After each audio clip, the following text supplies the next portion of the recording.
economic and social structure which is based on Vedic knowledge, and also on Gandhian and Schumacher and what's called LTV, Labor Theory of Value, which was taught to us by Srila Prabhupada. And we've expanded this with some help from other devotees, and we have now a very good idea what's required to establish a community that can maintain its own economic status simply by raising produce, grains, vegetables, milk products, and like that. By making the internal currency. Basically, we have our own internal economic system based on the produce of the earth. That way we can stay separate from the fluctuations of prices due to using a baseless currency. It's called a fiat currency, where the government just says, okay, here's a dollar, here's a peso, you know, print up another one. And they distribute it to the banks, and then the banks lend money that doesn't exist, and you know how that goes. So we've come to a time when people are losing confidence in the economic system because the fundamental weakness of that system is now being exposed. The fact that when everything is based on credit, what happens when credit dries up? Well, you're going to see this year, because in the US especially, also in Europe and other parts of the world, the grain harvest this year is going to be very, very small and poor quality. Why? Because the farmers can't get credit. And farmers require credit in order to buy diesel fuel for their tractors and to buy fertilizers and even seed. So without credit, the farmers can't plant. Or if they do plant, the crops that they get are going to be very poor quality. Some of them aren't even going to be worth harvesting. So the grain this year is going to be in short supply, especially winter wheat. And we'll see what's going to happen, well, pretty soon now, because it's almost time. I think April is harvest time for winter wheat. We're going to see the grain prices going way, way up this year. And that's going to affect so many products, from breakfast cereals to bread to, I mean, hundreds and thousands of different products. So here it comes, folks. Don't say we didn't warn you. We've been warning people for years that this is going to happen, and people didn't take us seriously, and now it's happening. So guess what? We're down here in Chile. Chile is in a really good position because it has very little debt. And it also has a lot of foreign exchange, because for years Chile has been supplying copper to the rest of the world. So they have built up a large surplus of foreign exchange and very, very little debt, which means they won't be affected so much by the problems in North America and Europe. There's still going to be some effect, though. So we're also planning to organize down here some kind of economic system so that we can be more or less independent. And we're in the middle, in Vyabhicari, we're going to be in the middle of a grain farming region. Grain, dairy products, and vegetables, which of course as vegetarians is basically all we need. So we're going to be raising food ourselves, and we're also going to be organizing and making connections with various suppliers and producers in the area, and we may even get together a grain futures market and stuff like this to try to stabilize prices in the region. So anyway, that's what we've been doing, getting ready to move 1 week from today. So next Sunday Satsang will be the last of this series until we get set up down in Vyabhicari. And we're actually probably we're not going to be right in Vyabhicari. We're going to be in a nearby town called Pucon. At Pucon, you can look it up on the internet, P-U-C-O-N. It's a beautiful little place. And there's also a Tibetan Buddhist monastery there. And probably of all the different groups in the world, the Tibetan Buddhists are more similar to our practices than anybody. They're fairly strict. They do all kinds of ceremonies and they also have a very deep philosophy. They still have more of the original Buddhist philosophy than any other Buddhist group I've ever encountered. And of course, we went over that last summer when we were in Catemaco,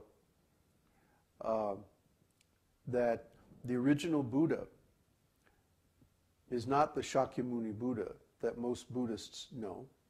He was much earlier than Shakyamuni. Shakyamuni was a fairly recent Buddha, and he taught a completely different philosophy. And so the original Buddha's teachings have been almost completely covered up by the Shakyamuni's teachings. And Shakyamuni's teachings are more or less opposite of the original Buddha's.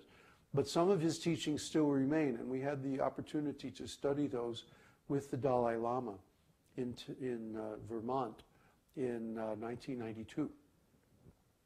So we're friends with the Buddhists, with the Tibetan Buddhists, and I think we may be able to get together some kind of conference based on sustainable agriculture, and different courses and like that. So look for that coming up in the next 6 months or so. Meanwhile, today, we want to finish the discussion of Vyabhicari-bhavas. Remember, we've been going through all the different bhavas. And what are bhavas again? Transcendental emotions. And there are different types, different categories of bhavas. Can anybody tell me what they are? Different categories of bhavas? There are 5 of them. 5 categories of bhavas. Sthai bhava, which is? One's eternal mood of relationship with the Lord. Yeah, the eternal mood of the soul's relationship with the Lord. And sthai bhavas of 5 kinds.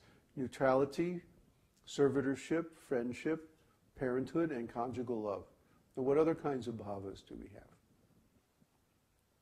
Somebody else. Come on, guys, we've been going over this now for weeks. Duh.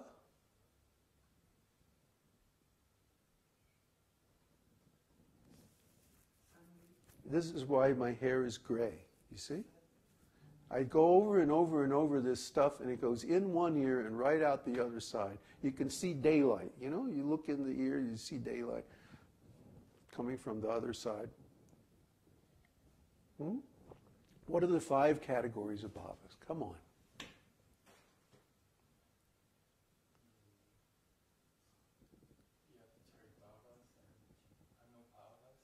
Anubhava. What's an anubhava?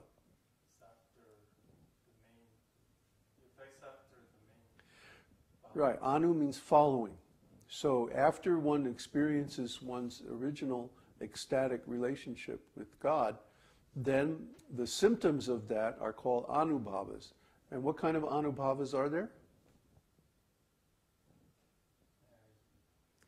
Dancing, chanting, laughing, rolling on the ground, belching, sneezing, being stunned, those kind of symptoms.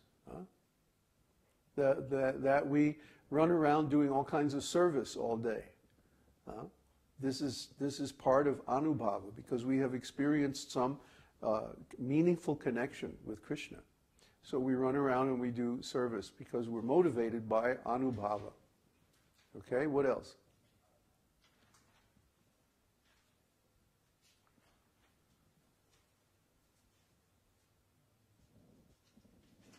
What are we going to do with these guys? Huh? You need some B vitamins or something to make your brain work? Huh? These are because of misunderstood terms. Because of misunderstood terms.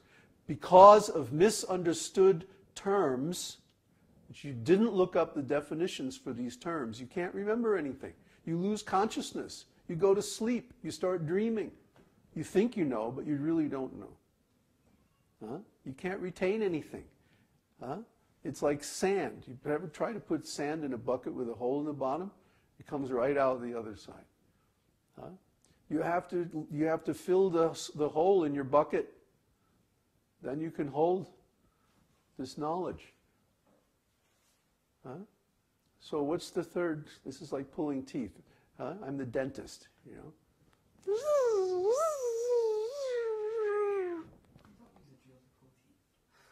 I do. Oh God. Sattvika bhavas, very good. And what are they? Overflowing ecstasies. Yeah, overflowing ecstasies which lead to? Rasa. No. Bodily ecstatic symptoms. Huh? Like Pulaka Sharira. Huh? Haripalation. Goosebumps. Goosebumps. What else? Crying. Crying. Huh?